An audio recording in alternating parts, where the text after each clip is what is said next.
radio for the masses. Headline edition, July 8, 1947. The Army Air Forces has announced that a flying disc has been found and is now in the possession of the Army. If the game is rigged, change the game. Game changer. I occasionally think how quickly our differences worldwide would vanish if we were facing an alien threat from outside this world. This is Fade to Black with your host, Jimmy Church, on the Game Changer Radio Network.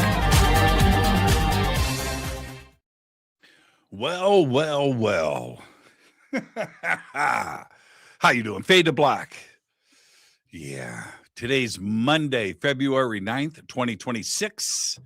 I'm your host, Jimmy Church. Let's do this, man. Mark and I were just talking before the show, and I missed the days of no camera, you know, coast to coast or this show or other things. And where on those shows, I would lean into the mic. Mark's going to laugh right now. I'm watching him. I'd lean into the mic. Welcome. This is Coast to Coast AM. You know, just get into the mic. So imagine if I did Fade to Black like that. So our next guest tonight is Mark Anthony, the attorney medium. You know, I miss that whole NPR sound. Coming up next, the sound of Iceland Nordic jazz with tablespoons. Coming up next. You know, I miss that, man. I do. I miss that. Okay, everybody, I'm back. Listen, I apologize for last week when you have a power supply go down on your main computer and that goes into the shop and one thing leads to another, and having to cancel a week of shows. I've been doing this show now for over a decade, never had any kind of issues like that. And it was first time for everything. And it happened. Again, my humblest apologies. I thought it was something that could be fixed in a day, and it just wasn't. And it went from bad to worse. And it didn't get fixed until over the weekend. But that's there. And then it was really bad timing with that because this week is a short week. We have the show tonight, and then I'm off to Denver, Boulder, to tape Beyond Belief. And so that takes care of this week. But next week, we have a full week of shows, everybody. So just realize, see, I did the NPR. We have a full week of shows next week. And we're back on track. All right. I do have a very, very, very busy year. And I'm very blessed and honored to be busy. But I've got a very busy year, and I've tried to warn everybody to just be prepared for this. Once a month, we will be falling short. Plus, I've got a lot of travel on the books. And it's going to be a little thin with Fade to Black. Everything else is going to be happening. You're going to be getting, Beyond Belief. And I'll be live streaming and posting pictures from wherever I'm at. And so we'll stay active. But it's just going to be that way until we get into December. We'll have a full month of shows in December. All right. So tonight, I'm very excited to finally have Mark Anthony on the show tonight. And first off, he's amazing, but he's also really, really, really cool. Just cool. And tonight we're going to go through all of that, what he does, how he does it.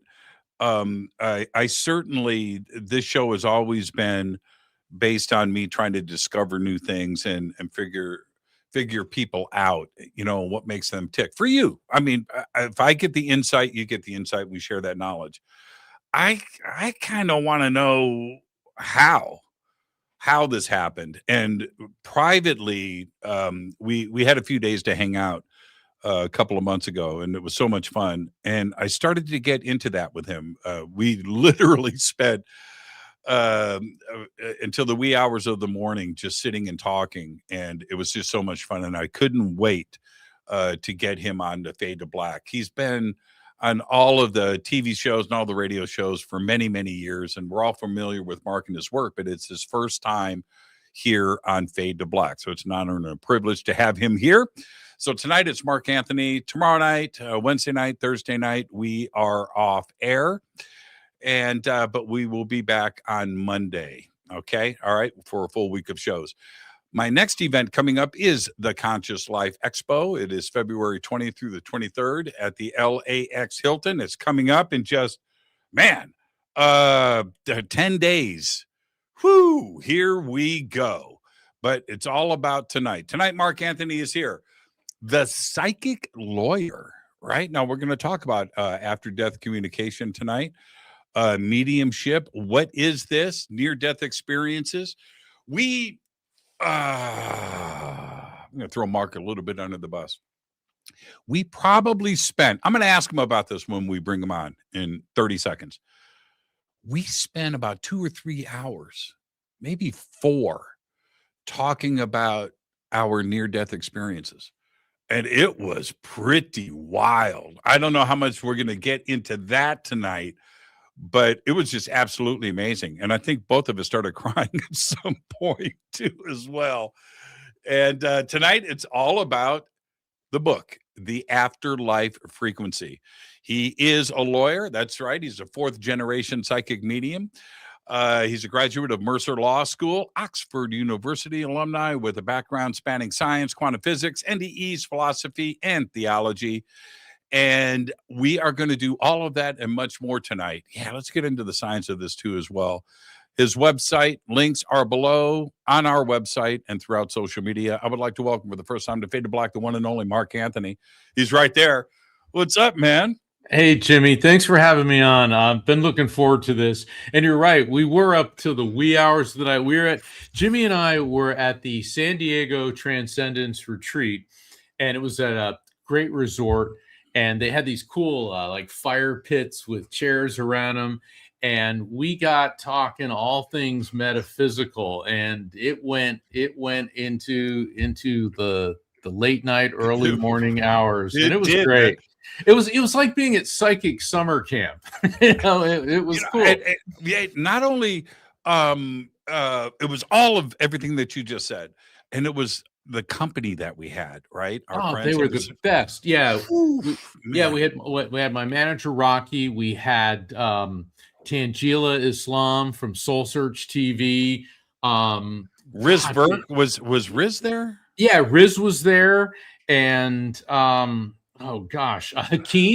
Eiler was there, and I mean, it was just great. Jimmy, I'm at the point in my life where when I look back on things like that, it just makes me smile because it was one of the good times. It was. Can I go on the record right now? Can I go on the record? Go for it. Rocky is cooler than you. Rocky is way cooler than me.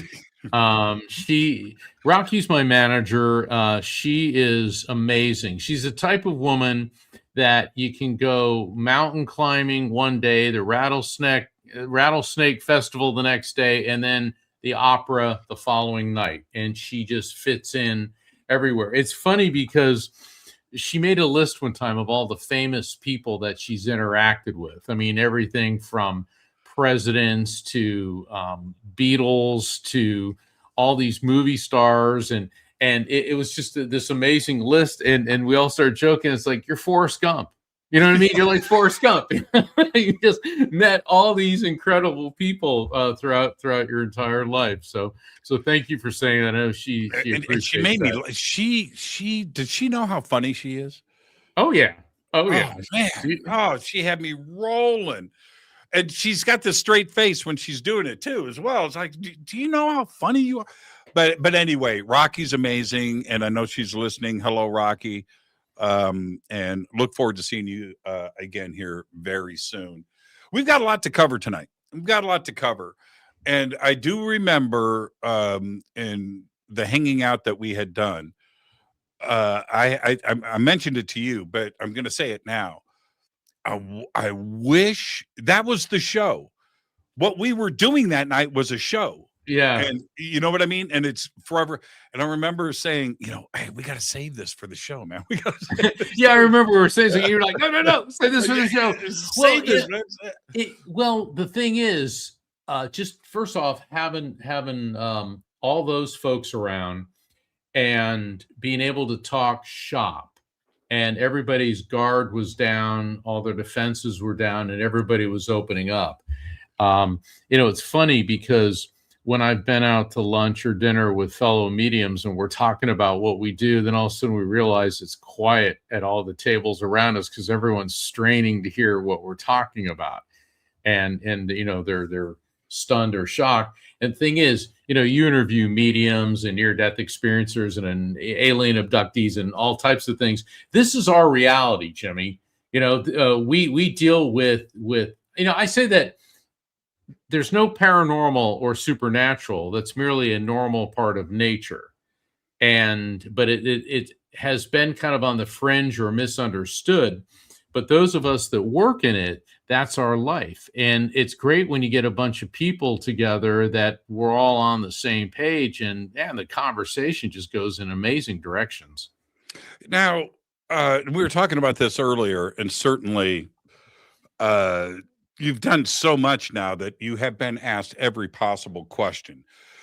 But the questions that I have, I truly, although you may have been asked them before a lot, I truly want to know. And I'm fascinated with people's journey. The journey is crazy. And I say this all the time. I say this to myself privately. When I think about the past, or I think about something that might have been kind of negative or crazy or insurmountable at the time, instead of like fretting about it, right, or tripping on, I go, but it's part of the journey. It got me here, right? Yeah. It got me here, right? Yeah. And so I'm fascinated with the journey with people. Now, with you, it's a fourth generation medium. Okay, that definitely comes into play. But you were on a career path and an educational path with law that kind of sets the boundaries and where you are going. And then somewhere along the line, man, you drove off the road. I mean, seriously. Yes. So tell me about that. What happened? As you indicated, I'm fourth generation psychic medium, and I'm the first person in the family to have gone public with it. Both my parents had these abilities, and from what we can tell, Jimmy, they appear to be genetic. My dad was a U.S. Navy SEAL, and after the Navy became an aerospace engineer, and then he met my mom at a dance. When he got out of the Navy, they were both really good dancers. And after a couple dates, my mom, she was a good Italian Catholic girl, and she said, well, before we go on any more dates, there's something you need to know. I see spirits. To which my dad replied, as only a sailor could, with a number of colorful expletives followed by, I do too. And it appears that when, it's genetics. When it's mediumship in my family is what's known as a recessive genetic trait. And so what that means, a recessive trait skips a couple generations. It's like left-handedness. That's a genetic predetermination. 10% of the people in the world are left-handed, but if you get two left-handed parents, the likelihood one of their children will be left-handed increases exponentially. And it's the same thing with psychic ability. So I have an older brother and older sister, and they're attuned to things, but I apparently got the full load.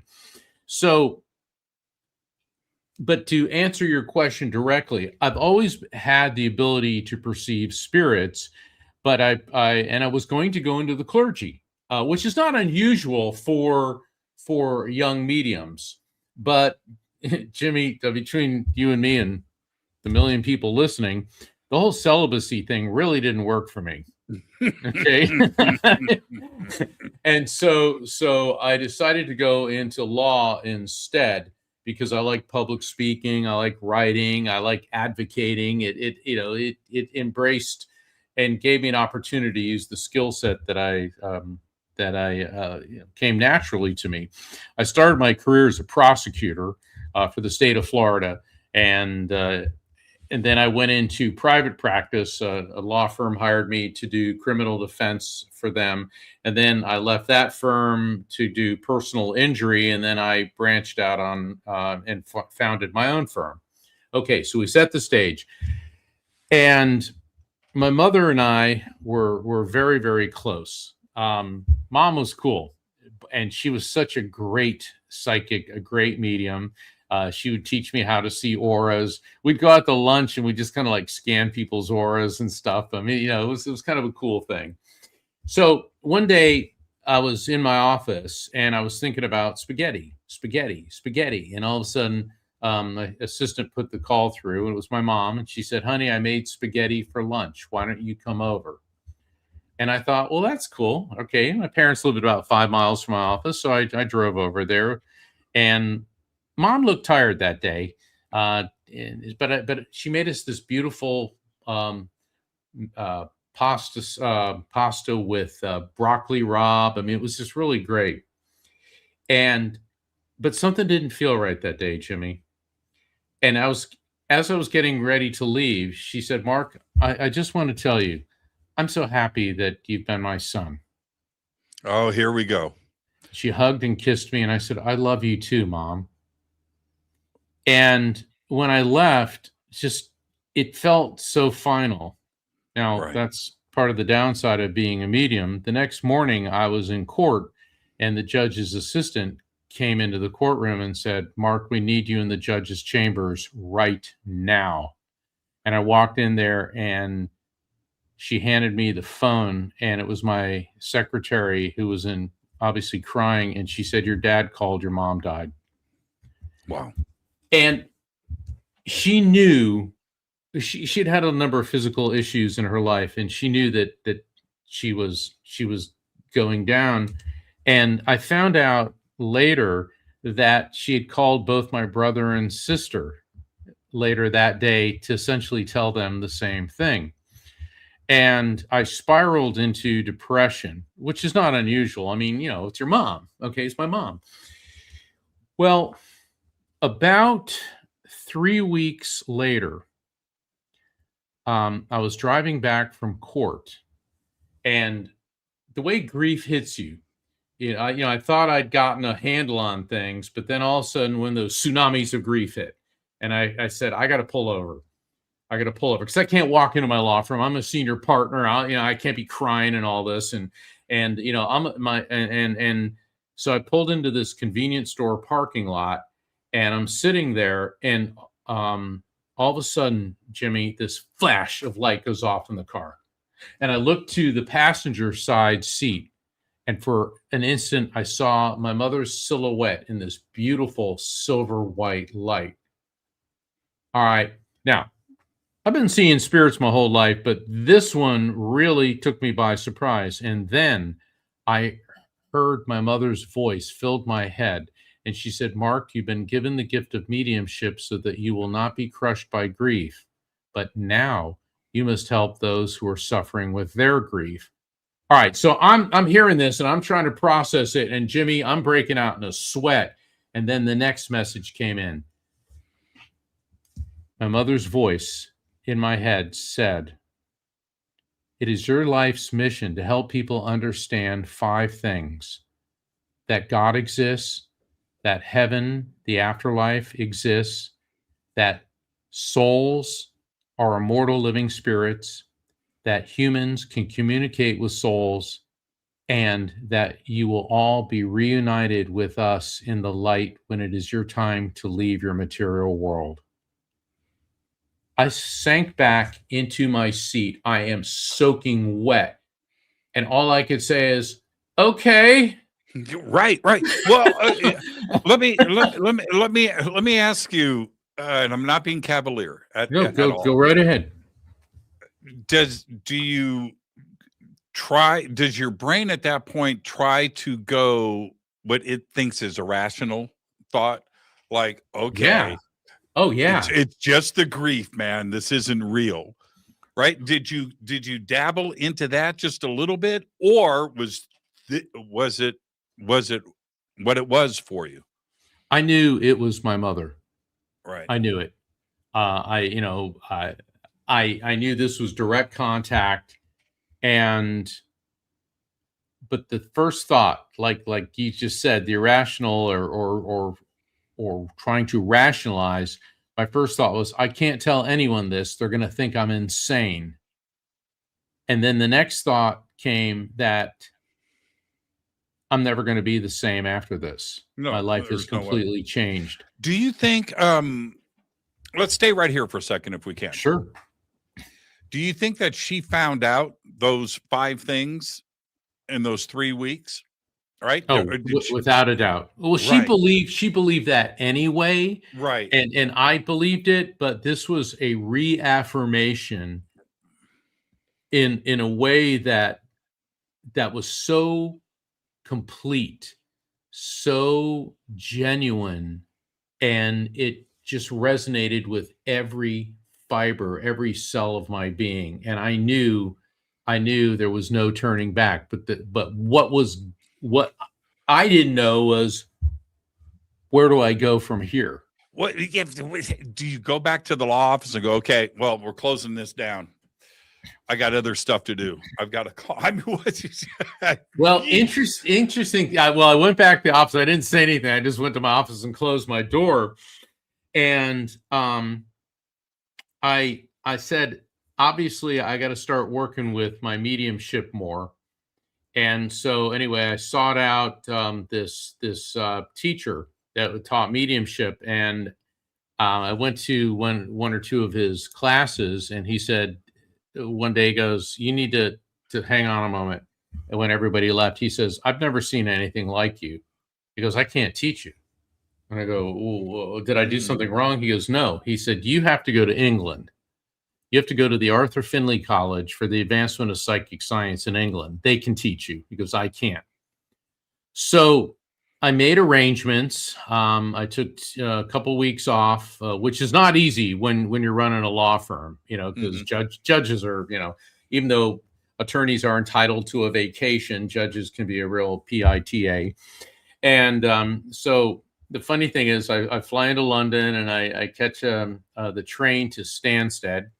And I hail down a taxi, and the guy drives up and goes, all right, so where are you going, mate? And I said, the Arthur Findlay College. And he looks at me and goes, Spook School. And I'm like, what? He goes, so we're driving through it's beautiful southern England, and we're driving through the bucolic English countryside. And the weird thing is, I see this sign that says Redwood Forest ahead. And I'm like, Redwood Forest? And then we come up to the Arthur Findlay College. Now, Arthur Findlay was a British aristocrat during the heyday of the British Empire in the late 19th, very early 20th century. And when he died, he left his fortune and his estate to found this college for the advancement of psychic science. And he was really tight with Sir Arthur Conan Doyle and Lady Doyle, Sir Arthur Conan Doyle being the creator, the writer of Sherlock Holmes. And they also knew Harry Houdini and all that. And he was a bit of an eccentric. He brought a bunch of redwood saplings from California and planted them. And apparently the climate in Stansted, England is conducive to redwood trees. So there is a small redwood forest. Oh, how cool is that? I know. And it's apparently they can grow all over the world. So I don't know why they're not planting them all over the world, but I digress. So we pull up to this giant Gothic mansion, and I'm getting this whole Harry Potter vibe. And I'm like, oh, this is the coolest place ever. And so we walked in, and they say, put your luggage down here. Then we're going to sort you into your groups. And I'm like, okay, this is getting a little too Harry Potter for me. And there were 40 people in the program. I was the only American. Most of the folks were from England, Scotland, but several European countries. There was even this one woman from mainland China. And so we're in this room, and one of the instructors comes out. She steps on, it's not a stage, it's a rostrum. And she a very prominent looking English woman with these little wireframe glasses. And she looks at all of us and she says, welcome to Hogwarts. And everyone starts cracking up. She goes, all right, then, Spook School. And the reason, Jimmy, that they call it Spook School is the local people in Stansted. Oh, they're terrified of Arthur Findlay College, because spooky things happen there. And I didn't find anything spooky. I found it spiritual, enlightening, very instructive. And the program was really wonderful. I learned a lot. And I had these really great friends, Jane Dawson. And Jane Dawson, you'll see her a lot on Facebook. She does a lot of events. And Simon Milton Jones.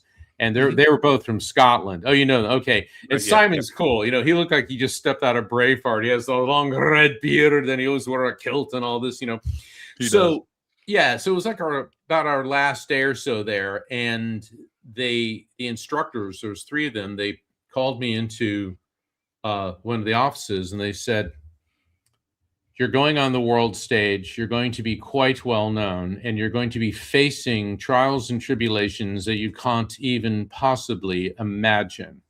And I'm sitting there like, huh? That's and they said, but you have what it takes to do it. All right, so I'm walking out in the hallway, and of course, keeping a secret in a psychic school is like impossible, right? And so Simon and Jane walk up to me, and Simon goes, "So I hear you're Harry Potter now." And Jane goes, "Do I get to be Hermione?" And then Simon goes, "I guess that makes me Ron." And so we're laughing, and and they were just it kind of makes sense actually. It kind of did. Yeah. I get back to my office, and I'm not even there for an hour. And my secretary said, "Mark, your literary agent called." And so I'm on the phone with him, and he said, "Llewellyn Publishing just picked up the contract on your book," which my first book was Never Letting Go. I mean, boom. And from that point on, Jimmy, things changed. I was out of the legal profession within the next couple months. And then what happened, and this is a good story too, and it involves Rocky. You'll like this. So I get a call from this elected official, and he said, "Mark, I know you for a long time." He goes, "Would you consider working with me and handling court operations?" Well, Jimmy, this was a godsend, because this was a way to segue out of the practice of law. So that way I don't have 100+ clients at any one time. I had, one focus. And I figured, hey, government job Monday to Friday, because I was used to, working nights and weekends and all that. And so my book, Never Letting Go, comes out. And of course, my boss's political enemies jumped on that to say, oh, the county hired a psychic and all this. And, I went on TV and I said, no, I was hired because of my management and my legal skill, and my spiritual and religious beliefs are protected by the First Amendment. Okay, so the media kind of backed off. And then I brought Rocky on board because of her background in television, in film, in radio, and performance to manage me. And she got me a gig speaking in New York City, and she got me on MSNBC. It was cool. We were at 30 Rock in the studio next to where they were filming Saturday Night Live. So it was just really great. And then she had me speaking in Boston at Harvard. So we're in Harvard, and it's a couple weeks before Christmas. It was like, right. It was, I think, first week in December. It was cold, and we're carrying these cups of coffee, and they're steaming. And all of a sudden, my cell phone rings, and it's the elected official. And he said, "Mark," he goes, "I'm getting too much political grief. That I have a psychic on staff, and you're taking too much time off." I said, "Yes, but I'm taking vacation time." And he's ranting and raving about all this. And I said, "Sir," I go, "I want to thank you for hiring me, but let me make this very easy for you." He said, "How so?" I said, "Please accept this as my resignation." And he said, "Okay." And I remember hanging up my cell phone. I had a flip phone at the time. And then I looked at Rocky and said, "Oh my God, I just quit the legal profession." That's it. Cut the umbilical cord. Cut the umbilical cord. And Rocky said, "Mark, look around. Where are you?" I go, "Harvard." She goes, "What are you doing in an hour?" I said, "Well, giving a lecture on the afterlife and signing copies of my new book, Never Letting Go." And she said, "Don't you think you're exactly where you're supposed to be. It's all it's all the journey, right? So that that's how I made the transition from the legal system into being a full-time medium. And Sometimes the universe, I want your comment on this. sure. Sometimes the universe just gives you the correct roadmap and is opening, you have to make choices, right? True. But it's all happening in front of you, and so many people ignore it. Exactly. And I'm only going to go back to one thing you said. Sometimes the universe always presents that. And but what you said is you have to make choices. I can be corrected by Mark Anthony any day of the week, man. Well, not a problem. Not so much a correction as a clarification. But Your Honor, my client was merely clarifying. But why did? Yeah, exactly.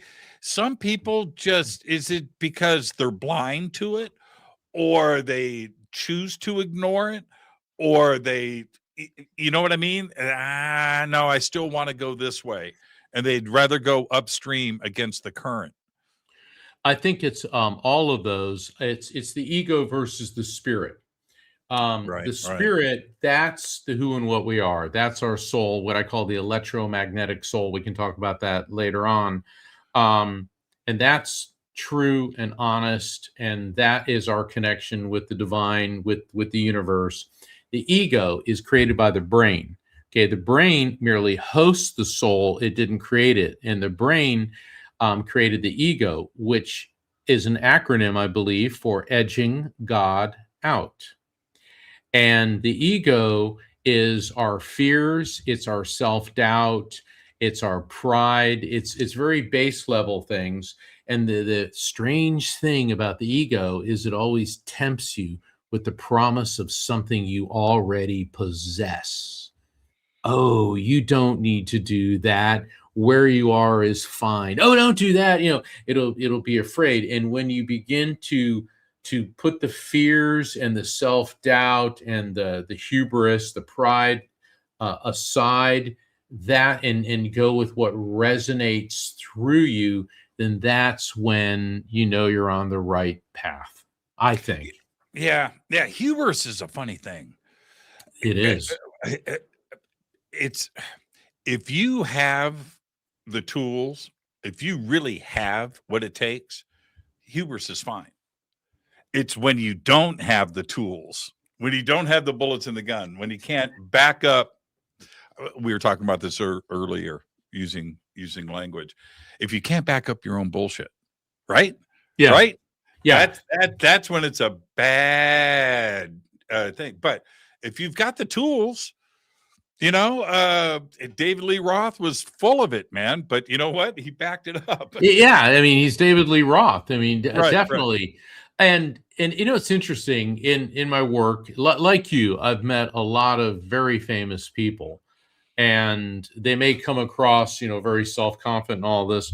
But what I've found is the biggest stars that I've met have been the most down-to-earth, relatable people, because they'd gotten beyond the ego of me. Very insecure people. Oh, I'm so good at this. I'm so good at that. When, like you said, they don't have the goods to back it up. And like when I did a reading for Shirley MacLaine. Mm-hmm. Wow. I was in Buffalo, New York, and Rocky was on the phone. We're in this hotel. I was supposed to speak at the Lilydale Assembly, and we were going to be leaving there later that day. And Rocky's on the phone. She goes, "What? When? Now?" She goes, "Mark, Shirley MacLaine's assistant is on the phone." And I'm like, Shirley MacLaine? I mean, Academy Award-winning spiritual icon, first major movie star to go public back in the 80s with her belief in reincarnation, psychic phenomenon, UFOs. I mean, you name it. And gorgeous, amazing. She said, Shirley MacLaine wants to interview you on her show, her radio show, Independent Expressions. And I go, when? She goes, now. I go, what? And she hands me the phone, and Rocky's straining to listen because it's, it's this hotel phone. And they go, stand by for Miss McLean. And then she comes on, and she has that perfect old Hollywood, hello, Mark, I'm Shirley MacLaine. She has that, they call it the mid-Atlantic accent. In other words, it's not English, it's not American, it's somewhere in the mid-Atlantic, because in her day, they taught actresses to speak that way. Long story short, Jimmy, we started talking, and it was supposed to be a 20-minute interview. And at the end of 20 minutes, Shirley said, Mark, I'm enjoying myself so much. Do you mind if we go longer? Well, like I'm going to say no. I mean, just the fact that I was talking to Shirley MacLaine was an honor. 2 hours and 40 minutes. Okay, we're on. And the conversation went in many directions. We talked about everything. And then we started talking about Stephen Hawking, who at the time was still alive. And she goes, Stephen is a friend of mine. And she said, what most people don't understand is Stephen actually believes in God, just not in the traditional religious sense. He believes God is an energy that binds and connects us. And she said, I was in Stephen's office, and on the wall behind his desk were two pictures, one of Albert Einstein and one of Marilyn Monroe. And she said, Stephen, I understand Einstein, but why Marilyn? Okay, so Jimmy, we're on the air. Okay, this is going out to however many people, like a lot of people, and she imitates him because her curves are more beautiful than a quantum singularity. so I'm cracking up, and I go, wow. And I said, hey, did you ever meet Marilyn? She goes, Marilyn was a good friend of mine.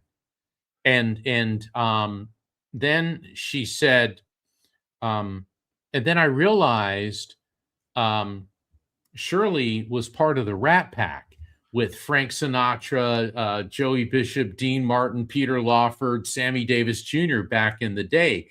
And she said the studios were really mean. They were really nasty. She said they used to play Marilyn and I off against each other because we were always up for the same parts in the same movies. And she said that I was there the night that Marilyn came out and sang "Happy Birthday, Mr. President" to John F. Kennedy. Remember that? Then Madison Square Garden. Yeah. And she said there was a big commotion backstage because Marilyn didn't want to get into that dress, and that see-through shimmery dress. And one of the producers said, "Well, that's okay, Marilyn. You don't have to do it. Shirley MacLaine's in the audience, and she's your size. We'll have her do it." And then Shirley goes, Marilyn said, fine, I'll do it. And so then she goes, happy birthday. And she's like, Mr. President. And I started cracking up about this. And then Shirley said, then I get my big break, the movie, The Apartment. And the movie, The Apartment, catapulted Shirley to superstar status. And she said, so there we are at the premiere in Hollywood, the red carpet event. It's, and it was really hot that day. And Marilyn shows up in a full-length fur coat. And everyone's like, what's up with Marilyn wearing this full-length fur coat? It's, 100 degrees outside. It's LA. And Shirley said that at one point, Marilyn got up and walked out of the theater into the lobby to go to the bar. And Shirley went out there and said, Marilyn, is there a problem? Okay, once again, we're on air. And Shirley MacLaine said, Marilyn Monroe turned to me and opened up the fur coat, and she was stark naked underneath it. And then Shirley said, now that I look back on it, Stephen Hawking had a point. So I'm laughing about this, and I go, wow, I wonder what Marilyn would think about that. And she goes, well, you're the medium. You tell me. Oh my God. Okay, Jimmy. I mean, look, I've done readings for all kinds of people. I'm on the edge of my seat. Let's go. What happened? What happened? So I'm like, deep breath, calm down. Right. And all of a sudden I go, okay, beautiful blonde woman. Yes. And I said, it's Marilyn. And she says, She wants me to tell you, Shirley, thank you for not doing it. Thank you for taking the high road. And Shirley said, that makes total sense. She Wow. said, when Marilyn died, she was filming a movie and the studio came to me and said, hey, how about we just cut the scenes with Marilyn out and just reshoot them with you in it? And Shirley said, she goes, my exact words were, I'm not doing that to my friend. I'm not doing it. I'm taking the high road. She Wow. said exactly what Marilyn said to her. And then Shirley said, did Marilyn, was she murdered? So I take a deep breath and I'm relaxing. And the response was, no, I couldn't take it anymore. I just couldn't stand the way people would stare at me. I felt so garish in public.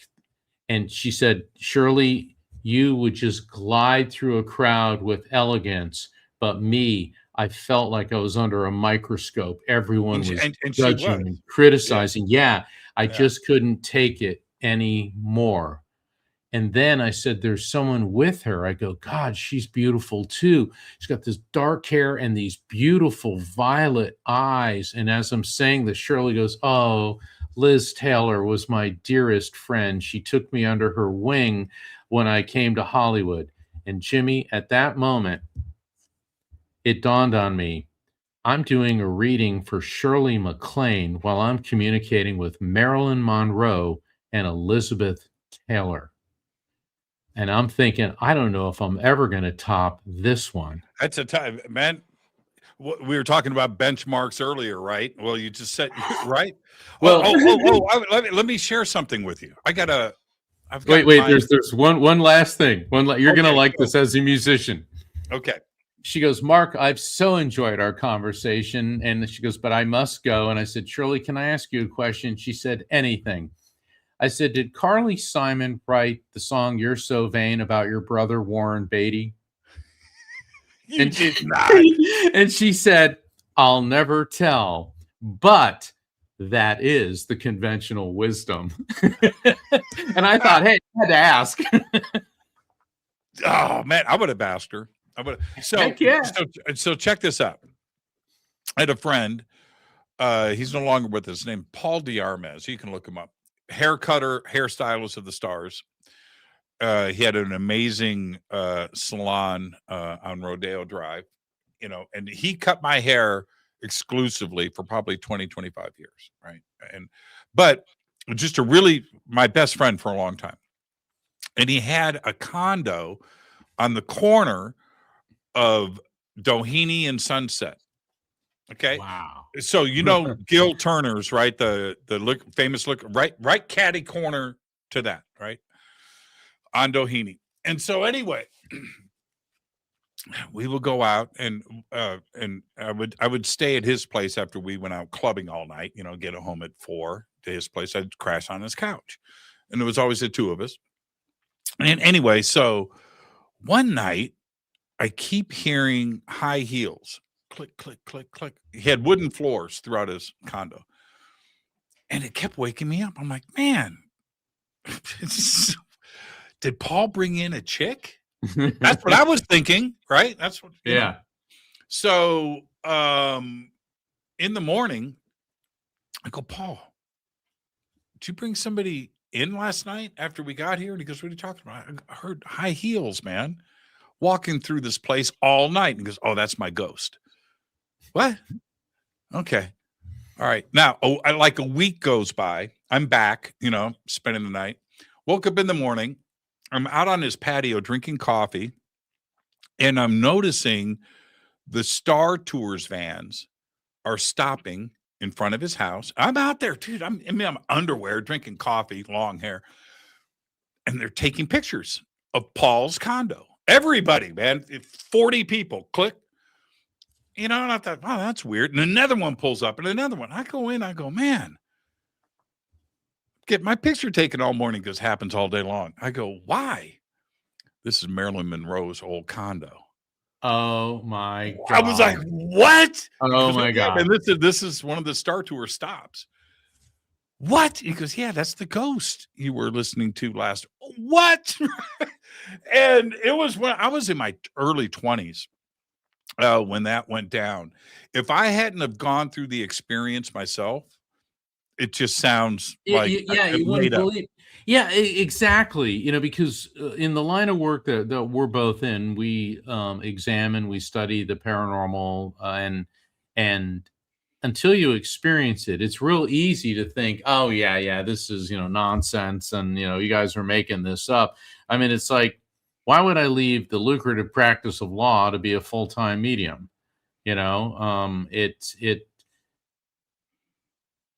It's because that was the point in my life when that door opened and I had to go through it. And what I try to do is explain supernatural, or rather paranormal phenomenon, spiritual phenomenon, through quantum physics, because there is a logical and rational explanation for everything, including the spiritual, and it all comes down to quantum theory. And because none of this is hocus pocus or magic, what you were hearing either a residual energy echo, because like where traumatic events happen, it's a vibration that continues, or a spirit will come back to a particular place to visit. They zip in and out because they move at light speed. And until you experience that phenomenon, it's easy to scoff at it. So, I mean, how cool is that?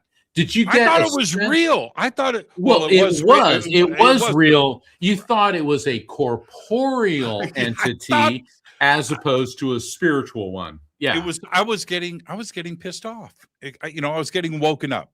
Right with some. It's like I almost yelled out, "Take the shoes off!" Bare feet. Those are wooden floors. I'm trying to sleep in here. All of that was real. Did you feel a feminine presence? I heard it. It was high heels. Right. Well, you heard, but what did you feel anything? And obviously in a moment like that, you're not sitting down and being, analytical, but here's okay. I'm going to make this quick because this is like a whole show for you and I to do. Maybe we'll do it at a later date. I did not ever get away from the feminine presence whenever I was at his house after that. Yeah. Never. I felt her there. Once he told me that, it was like, okay, that makes sense. Okay. Yeah. It all makes sense. But it's the confirmation, the confirmation bias. It's the confirmation of the confirmation bias when they're having the Star Tours van stopping out front. They're doing that for a reason, right? These are all the things that just let you know that you're not crazy. This is what is going on. So I was in my early 20s. I'm 62 now. And just like you, I have learned a lot. When you have these experiences so long ago, it's the journey, right? Right. And I'm constantly chasing this down. Now, you have, just like myself, you have acquired all of this knowledge to now make a statement like you just made. It could have been hocus pocus or fun 40, 50 years ago with you and your mom, and you're talking about these magical things, to today, you've now deduced it down to, we can talk about this in a scientific context. And I think that's very, very important. That's because I've been landing on the same thing. I go to science just to keep me from going crazy. Right? Well, yeah. See, with faith in science or spirituality in science, same thing, by the way. Yes, it is. For centuries, people of faith have never questioned that we have a soul, and a soul, a spirit, a wit. In realms of psychology, they refer to as consciousness. And then in the other corner, ding ding, is Newtonian reductive materialism, because you have Sir Isaac Newton, who basically invented physics as we know it back in the 17th century. He was the superstar of the Enlightenment. It was funny about Newton. He invented the laws of optics, gravity. He invented calculus. He inflicted that on college and high school students for the next 400 years. And he spent more time studying scripture, looking for encrypted messages, than he did studying science. I mean, that's amazing in and of itself. But get this. He believed in God, but he did not believe in an afterlife or the existence of a soul. I refer to that as the Newton paradox.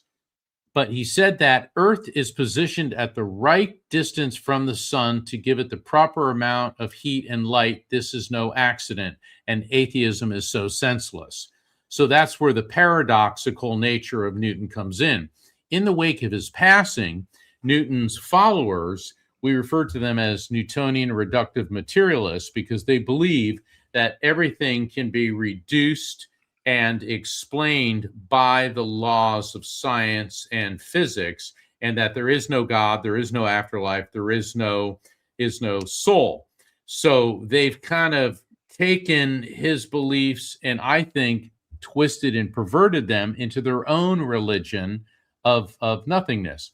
Well, then quantum physics rolls around at the early 20th century, and that's where now we're beginning to see faith and science have been describing the same phenomena for centuries, but through different terminology. And so quantum mechanics, for me, and not just me, but for several people, is the game changer. That's the game changer. And that's what's eroding the walls between faith and science, because they shouldn't be mutually exclusive. And as you correctly said, they're the same thing. Same thing. And, when reductive, oh, man. So let's go into a reductive sense on both sides here for a second. It's the word belief. So you have belief in the religious side of things. We understand that. It's used a lot. Okay, I get that. Fully get it and embrace it. But it's the same thing in science. For science, especially in the quantum side of things, they don't see anything. Yeah. It's a belief in the math. It's a belief in their theories, right? But they you can't see any of that. And so you have to have a belief system in the world of science to make it work too. It's very bizarre where the reduction, the black and white pragmatic world of science that believes that consciousness is a chemical reaction. Well, clearly it is not. But they just want that. They need to believe in that. Right. So it's always you know what I mean? It's weird. Sure. And they want to argue with each other when they're arguing about the same thing. Exactly. Yeah. And the funny thing is, I've come across a number of, there's a difference between a skeptic and a cynic. A skeptic is open-minded. A skeptic may say, well, I don't believe that, but if I see proof, I'll believe it. Whereas a cynic will say, I don't believe it. Boom. Okay, You can't do that. You can't talk to spirits. There are no spirits. There is no afterlife. And a cynic is a closed-minded person. So the problem with the cynics is they think they're scientific, but to understand science is to also understand that science is not static, and it's constantly evolving and changing with new developments and new discoveries. And Neil deGrasse Tyson, who is one of my heroes, even though he doesn't necessarily believe in an afterlife or the existence of a soul, although he's working with William Shatner. They're on tour now, which I think is kind of cool, Captain Kirk and Neil deGrasse Tyson. But what Professor Tyson has said is that the beauty of science is you don't have to believe it for it to be real. And that applies to spirituality as well. Yes. Yeah. And when we depend on scientists, physicists, whatever, to explain to us what the algorithms are. So they paint a picture, right? And but it's just equations, right? So we depend on them to make sense of what this gobbledygook on a whiteboard means. It's very important. You know what? That is a belief system. You can't tell me string theory, how small is small, how small can small get, right? Right. Okay, so the strings in string theory are still made up of something.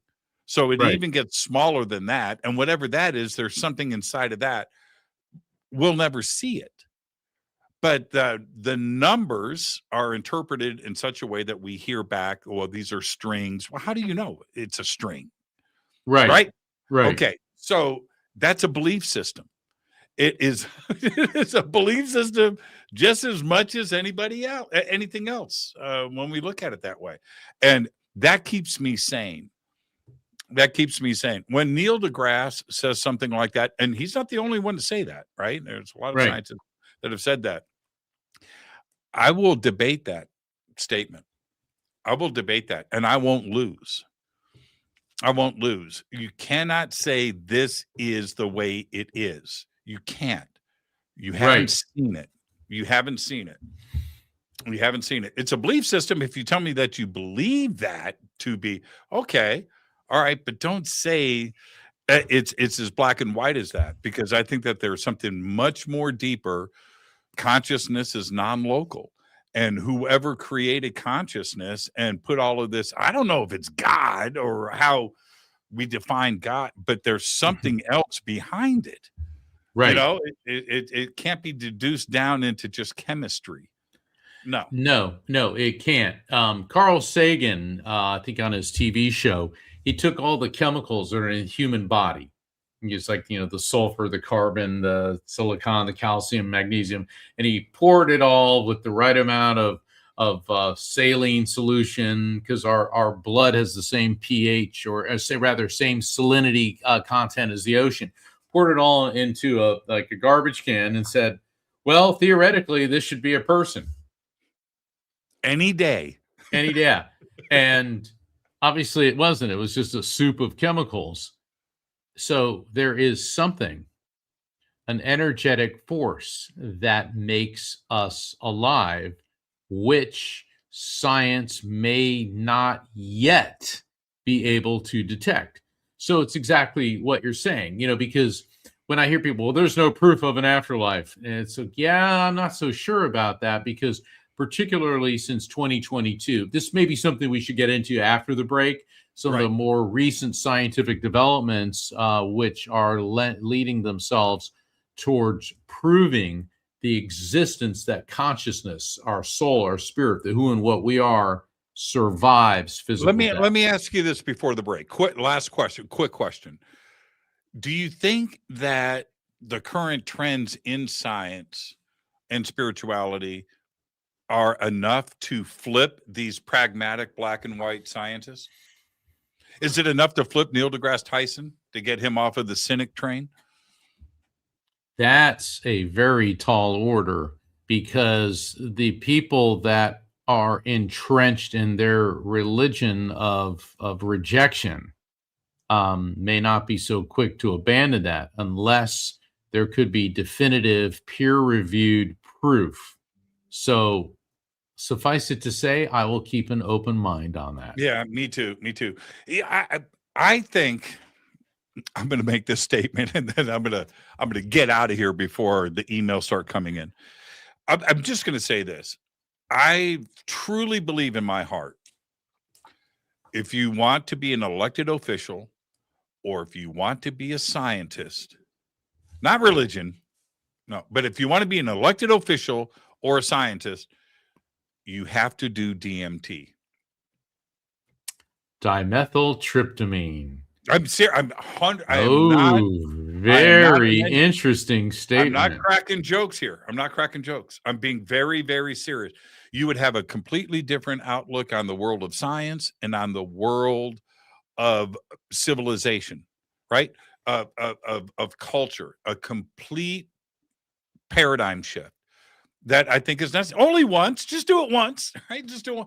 But because there is another reality there, that it's really that simple. And that's my take.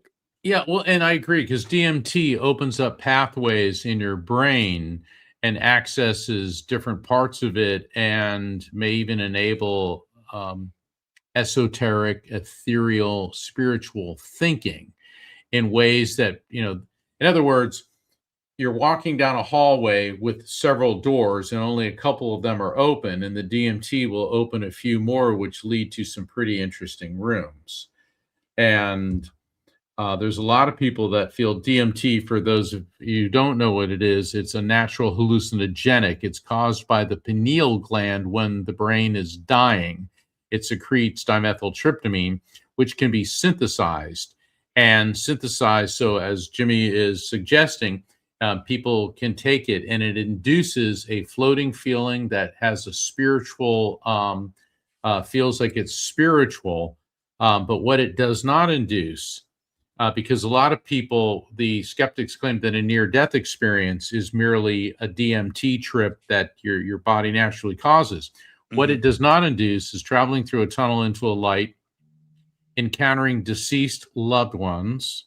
It doesn't induce a life review, nor does it give you the ability to engage in veridical perception, which are events external to the person's body when they're dying, nor does it give you the perception of future events, which You're may right come about true. you're right about all of that. What 100%. I've done it 3 times. All of it very recently.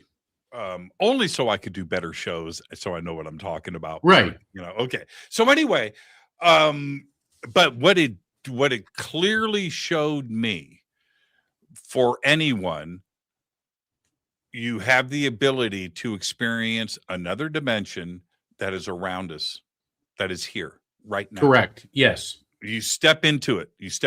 And you observe another world, another dimension that is here all the time, and then when it's 5 minutes, man, right? In, out, done, right? Yeah.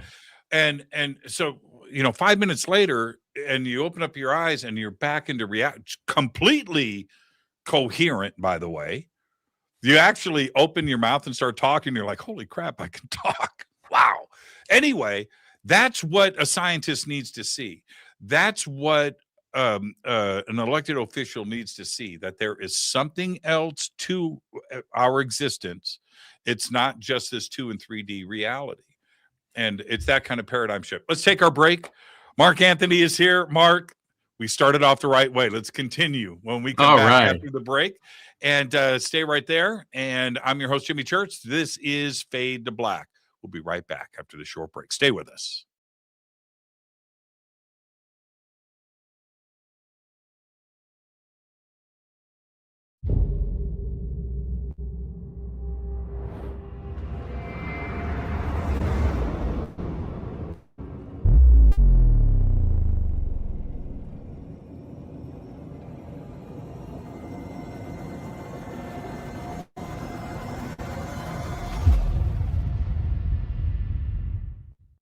Subscribe to our YouTube channel to get your alerts and access to over 2,000 videos. Click that subscribe button right now. Go to jimmychurchradio.com and get the Fade to Black official podcast. 2,000 episodes, all of them commercial free, just $2 a month. I am hosting, speaking, and presenting once again for the Conscious Life Expo, the largest conference of its type in the world. February 20th through the 23rd, 2026 at the LAX Hilton. Speakers, event, and schedule easy. Just visit ConsciousLifeExpo.com. I will be hosting and speaking at the Sedona Ascension Retreat, March 20th through the 22nd, 2026 in Sedona, Arizona. An amazing list of speakers, and it's beautiful Sedona. Come and hang out with us and just go to SedonaAscensionRetreats.com. I'm heading back to the Midwest for the Contact Modalities Expo, May 1st through the 3rd, 2026, in Delavan, Wisconsin, at the Lake Resort. It is beautiful. This is a great Conference right in the heart of the Midwest, where I'm from. I'll see you there. Just go to Contact Modalities Expo. That's XPO.com. I will be hosting and presenting once again at Contact in the Desert. That's May 28th through June 1st, 2026, the largest UFO conference in the world. Come and hang out with us June 23rd through July 1st. Tickets and everything else that you need is at contactinthedesert.com. Want to change your life? Want that paradigm shift? Then visit Peru with Brian Forrester and myself for the Inca Celebration of the Sun, June 23rd through July 1st, 2026. A full 10 days of visiting the country, all of the amazing sights, and of course, the celebration of the winter solstice. It's all simple to do. Go to hiddenincatours.com. Come join us for the Monty Python Scotland Tour, August 1st through the 9th, 2026. This is a once-in-a-lifetime event where you get to go to the castles from Monty Python and the Holy Grail. August 1st through the 9th, 2026. Just visit HaleyARamsey.com. Watch Into the Vortex on Gaia TV. It's Fade to Black for the screen. Simple to do. Go to Gaia.com, search Jimmy Church, or click on the link below. Follow Fade to Black on Twitter at JChurchRadio. Get all of the show updates every single day. It's now called X, but who cares? Go to jimmychurchradio.com and become a Fadernaut. Get a membership. That's right. Everything is commercial free. You have access to downloads, and you get to call yourself a Fadernaut.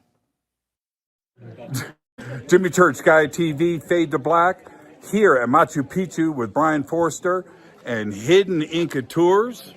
Amazing tour so far, Brian, but we're here to announce what we're going to do next year in 2026. What's going on? Okay, November 2026, we're going to have our major tour of Peru and Bolivia, either a pre or post tour of Paracas and Nazca on the coast. And then after that, 6 days in Easter Island. Bucket list, Easter Island. Come join Brian and I and his amazing team here at Hidden Inca Tours for Peru, Bolivia, and Easter Island. Signing out. Say goodbye, Brian. Bye, gang.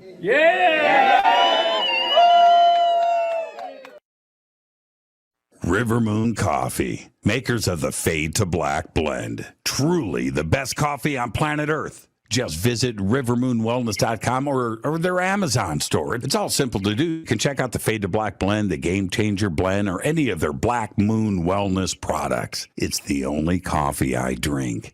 It is the best, and it's Doc. Again, rivermoonwellness.com.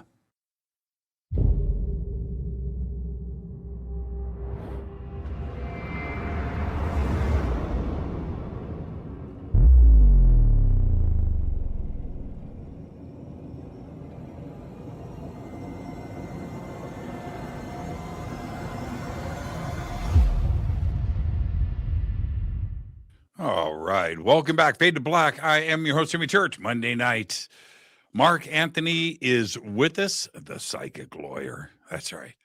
He's with us. And let's keep this rolling. I'm just going to go straight back into it. About Mark, check this out. It was about 6 weeks ago. My news producer, Renee, she's amazing. Renee Newman. She sent me this paper that was just released, and it was a materials scientist. This is published in the journal Nature, by the way. Yes. A material scientist. Talk about reductionist, right? Right. Okay. So a material scientist. And she says that she has reviewed everything. I'm just seriously just squinching this way down.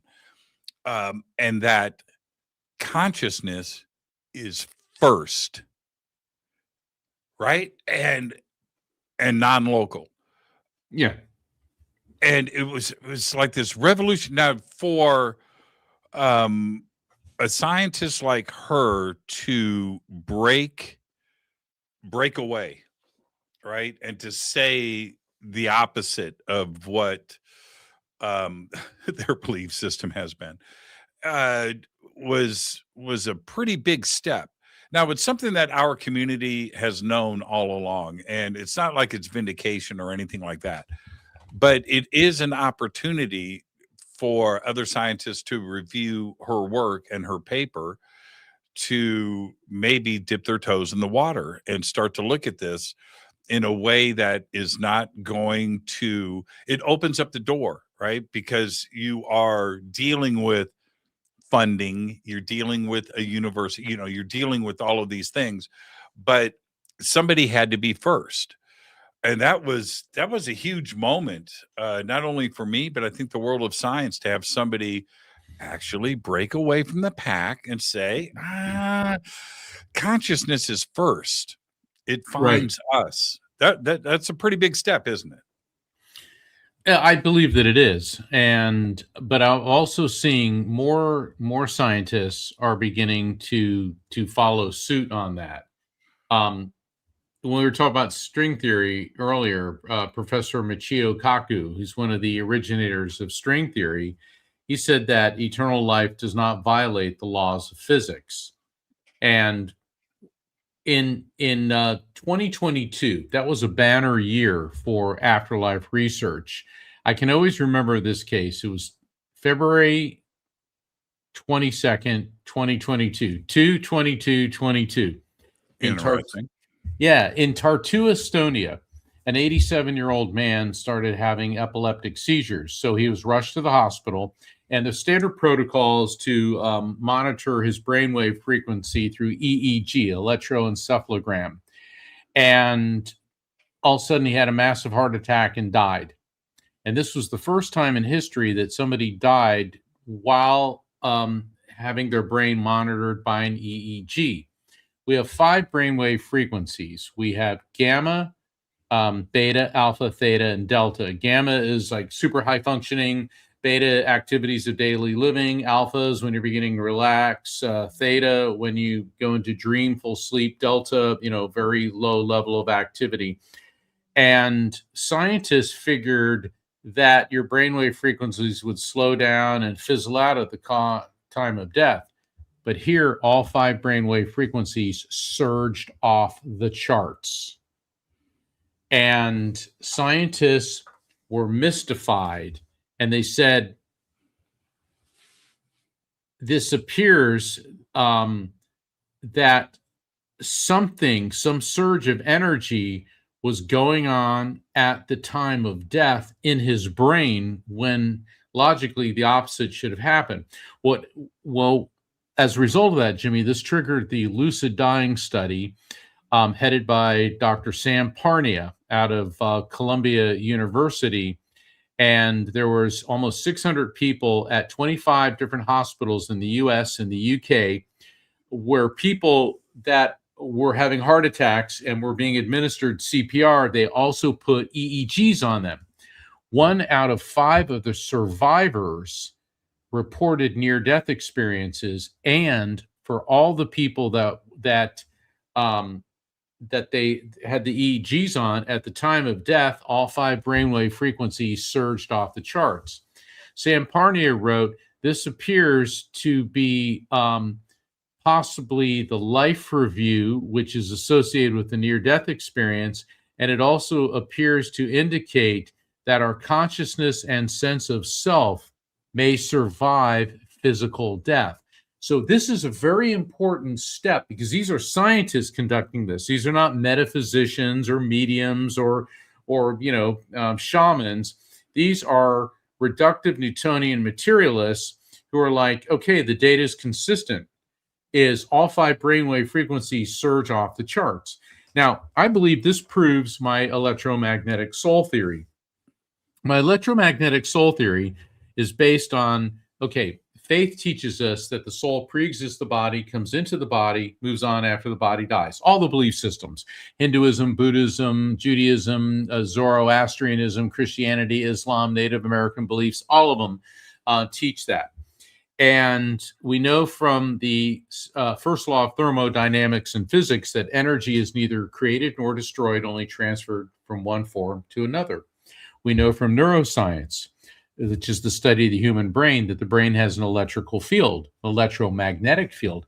Well, the brain may be only 2% of the body's weight, but it uses over 20% of the body's electrical activity. So we also know from science, everything's made of molecules, which in turn are made of atoms, which are composed of electrons, protons, and neutrons, which in turn are composed of the smallest fundamental particle, wave particle, which is a quantum. And a quantum is pure electromagnetic energy. And that's where we get the term quantum physics. And for our physics friends, an electron is technically a quantum because it's 1/1800th the size of a proton. A neutron. And yes, there's the Higgs boson and hadrons and quarks, but the smallest particle is a quantum.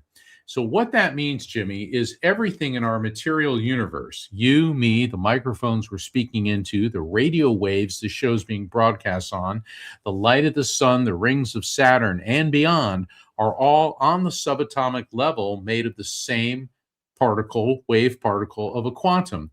And I developed the electromagnetic soul theory, which is a 21st century term to describe what we are: pure consciousness, which is eternal electromagnetic energy. And that the brain did not create the EMS, the electromagnetic soul, it merely hosts it the way your computer hard drive hosts the programs on it. So for all the folks listening here, your laptops, your phones, your computers did not create the data on the hard drives. They merely host it.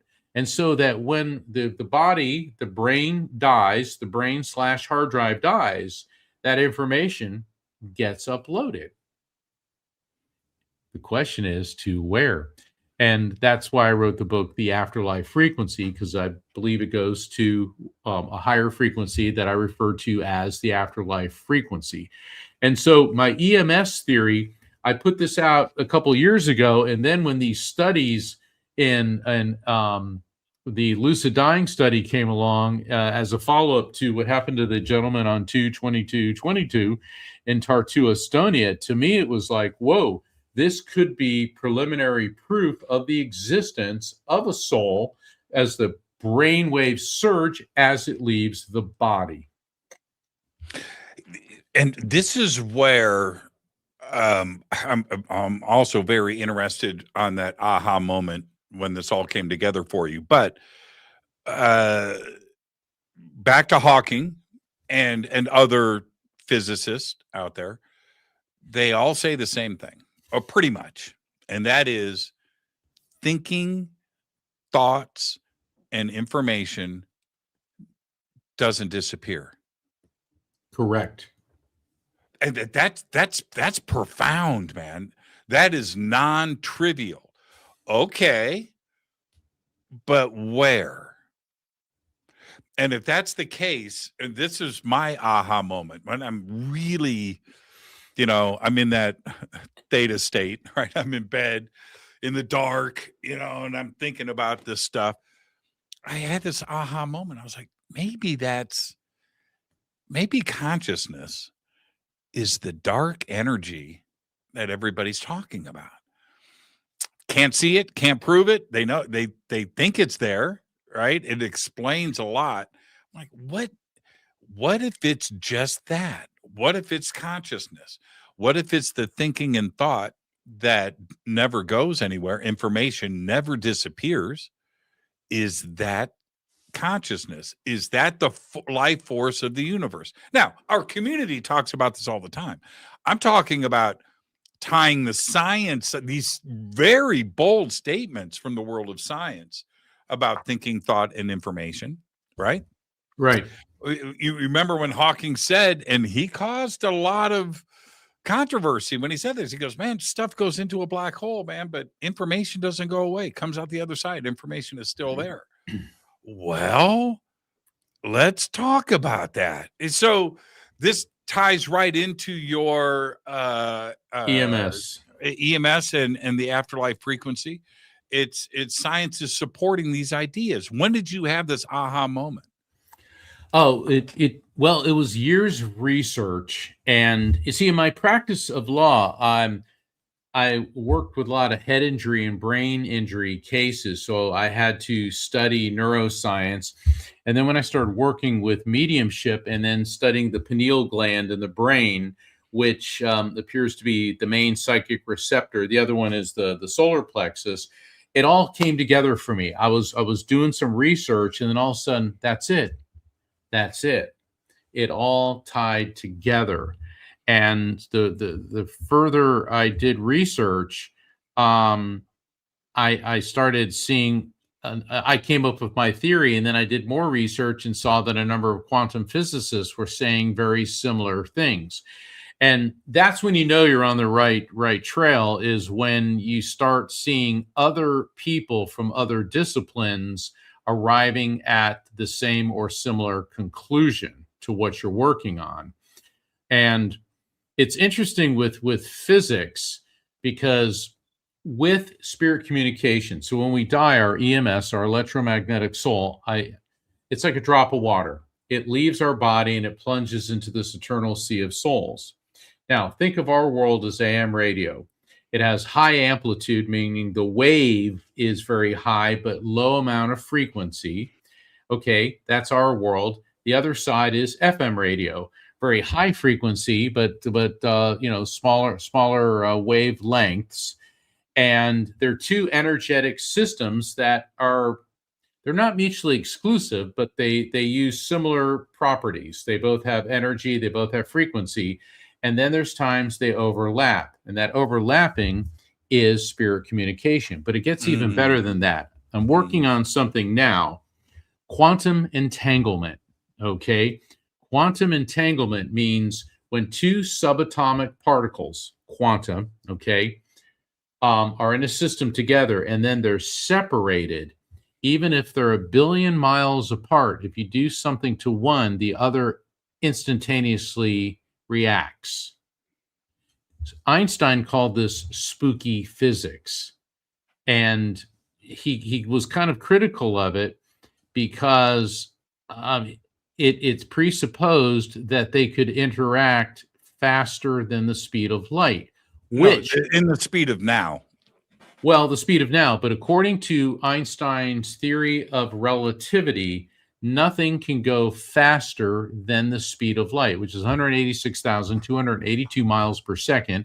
For our friends who use the metric system, 299,792.4 kilometers per second. Okay. Well, in 1997, physicists in Switzerland at the University of Geneva proved quantum entanglement by separating two subatomic particles which interacted instantaneously. Okay, so if you did something to one, the other one reacted, and it appeared that they were communicating at 10 times the speed of light. Whoa, this rocked the scientific world. Now, according to Einstein and mainstream quantum physics, that's not possible.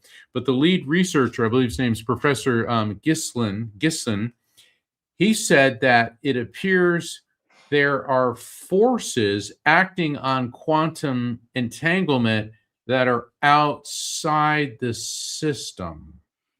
In other words, there's something we don't understand at play here. Now, how does this tie into spirit communication? Well, you're grieving a deceased loved one, and in your grief, your thought is an electromagnetic impulse, just like what you said. A thought never ends, and you are quantum entangled with someone you love, and even though they've died, their electromagnetic soul picks up on it, reacts, they're drawn to you. So they're coming to you, they're quantum leaping from another dimension. This is a new theory that I'm working on, which I'm actually going to be presenting later this year at a number of conferences. There's a lot more to it than that. I don't want to give away everything just yet. But the more I work with this, Jimmy, the more logical it seems. because, you've been in radio and film and TV. How does it work? It's electromagnetic energy. It's being transmitted from one transmitter to a receiver and back again. Well, if human beings can construct electronic devices and machines that can do this, don't we think the divine power we call God already figured that out? 100%. 100%. There, when we, especially in the world of physics, when, and I've had different physicists try to explain the paranormal and supernatural to me in this logical, pragmatic way and I'm like, no, it doesn't work that way. And if any of them have the same experiences that you and I have had, right? If Neil deGrasse Tyson sees his mom light up in the passenger seat of the car, is he going supernatural? Is he going afterlife? Is he going spirit communication? Or is he going to say, the chemistry in my brain was messed up at that moment? There's something else. I hallucinated. But entanglement now presents so many different things. Sure. And one of them is, can I go to the Bible? I don't do religion on this show, but I'll do the conspiracy of religion all day long. Yeah, go for it. But what is different with Moses talking to God on the top of Mount Sinai and spirit communication? Somebody explain to me the difference. And we have no issues with the Bible and this stuff going on, but yet, when we talk about the afterlife or spirit communication today or channeling, they want to challenge that. It's been going on forever, hasn't it? Let's talk about Moses and encountering God on Mount Sinai. He saw a bush that burned, yet the fire did not consume the bush. Okay. Anyone who's seen the movie The 10 Commandments, when Charlton Heston's up there and you see the bush and you see the fire, Moses. Okay. Cool scene. Great scene, by the way. Great scene. If you lived in the Bronze Age, as Moses did, because it's believed this happened roughly 1300 BC. I don't do that BCE and CE thing. I do BC and AD. Okay. 1300 BC, you live in the Bronze Age, and you were encountering an intense, concentrated form of electromagnetic energy. Okay. The EMS of EMSs. How would you describe it? You would describe it using the terminology you are familiar with. And the most powerful form of energy outside of lightning would be fire. So Moses would be describing there was this, it looked like a fire that burned yet did not burn the bush. Now let's fast forward into the New Testament with the, it was with the tongues of fire, the Pentecost. Okay. Mm-hmm. Jesus has already left this world, okay, for a second time.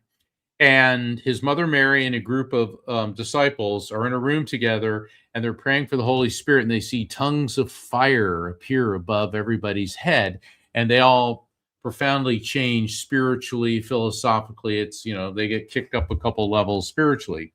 So if you're living in the Iron Age and you see an intense, concentrated form of electromagnetic energy, how are you going to describe it? Once again, in terms of fire. Now, for those of us who do work with auras, and everybody can see an aura. I mean, that lamp back there, okay, and my Tesla sphere over there, they have an aura. It's a glow. Any power source has a glow around it. We have an electromagnetic field. This isn't some airy-fairy, No, we glow. Yeah, we have an electromagnetic field. And so when you relax your eyes, you can see the outline around people, and auras fluctuate and they'll spark colors and things like that. So people that concentrate on the crown chakra, which is where your pituitary gland is, it tends to waver and flicker. It looks like a flame. So these people, the disciples, Mother Mary, are really doing this. So they're going to see a very pronounced fluctuation in the aura there. And once again, this can be explained through physiological means and biological and physiological science, yet it has a spiritual component. So, the funny thing, since I've been a child, I've never seen a conflict between faith and science. And then as I grew older and I started studying it, I still don't see No, a difference. they teach you there's a conflict. They teach you, yes, and it's That a was the shame. beauty. You brought up Newton earlier. Yeah, We that's the magic that we lost. He was a hermeticist, right? He was a theologian, mathematician, physicist, wrote the the books that caused so much force, and each one of the, some of the best religious writing ever came out of Newton. The yeah, best math at the time came out of hermeticism. And so he looked at the world in total. And we don't have that today. We're taught that it can't be that way. yeah, yeah. The funny thing about Newton, from what I understand about him, he was not a very nice person. He was very insulting and rude to people he thought was stupid, which when you're Sir Isaac Newton, would probably be just about everybody around you. I'm sure Socrates was the same way. Yeah. Einstein was really nice, a little bit too nice with the ladies. He was notorious for adultery. But hey, he was Einstein. Well, but they don't have time in their day to get involved with what they would perceive as dumb shit. Yeah. You know what I mean? Oppenheimer was the same way. Yeah. Any of those cats, they need to be stimulated to lift them up above where they are. They need that conversation. And if they don't have that conversation, they don't have time for it. And it comes across as arrogance, but their brain is at another level, and they need to, they need to be challenged. Yes. I don't know. How do you challenge somebody that is an intellectual? And I've been around them, you've been around them, and you need to be very careful.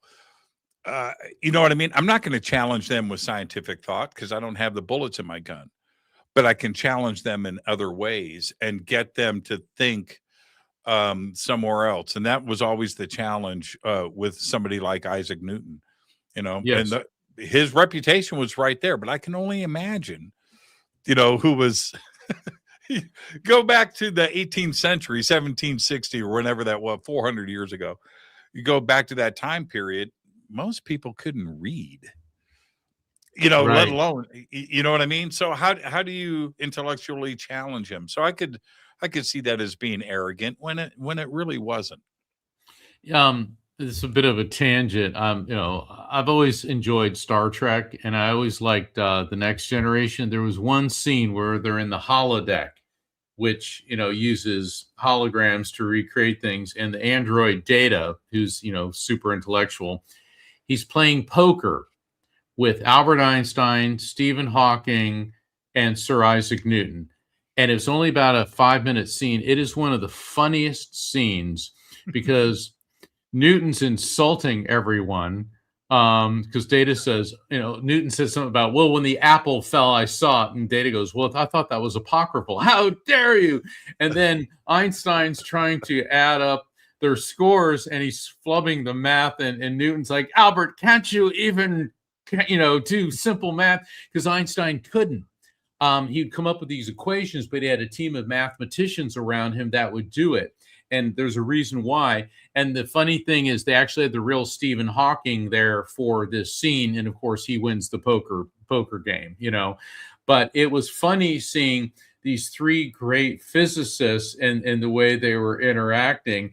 And they made Newton's acerbic personality was just great.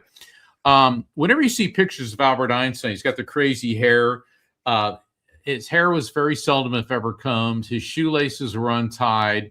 When he was a child, his teachers in school told his parents they thought he was retarded because he didn't seem like he could follow directions. he was slightly dyslexic, and that Really? slight dyslexia caused him the difficulty in doing math. He could understand the concepts, create the concepts and the theories. He didn't comb his hair or tie his shoes because he considered that irrelevant. And because from a very young age, he was always in a different zone entirely. Mozart was the same way, another genius. Mozart wrote his first song at age 4. I mean, this is just amazing when you go through the lives of these really great geniuses throughout history. So anyway, I just thought that was a entertaining. I'm going to share a quick anecdote with you.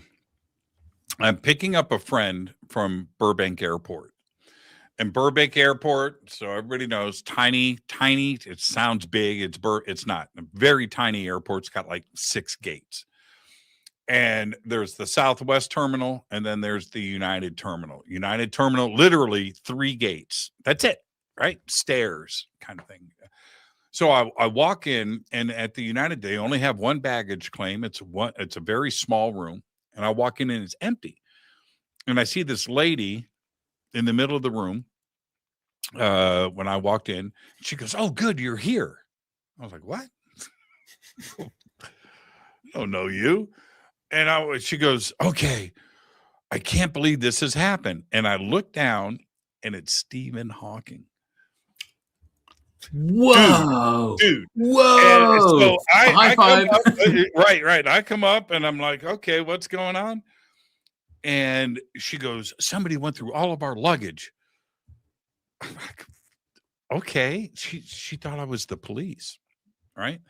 And so along the floor in front of us are like 10 suitcases, and they're all opened.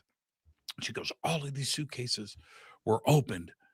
I said, "Okay, well, what do you want me to do?" She goes, "You're the police, right?"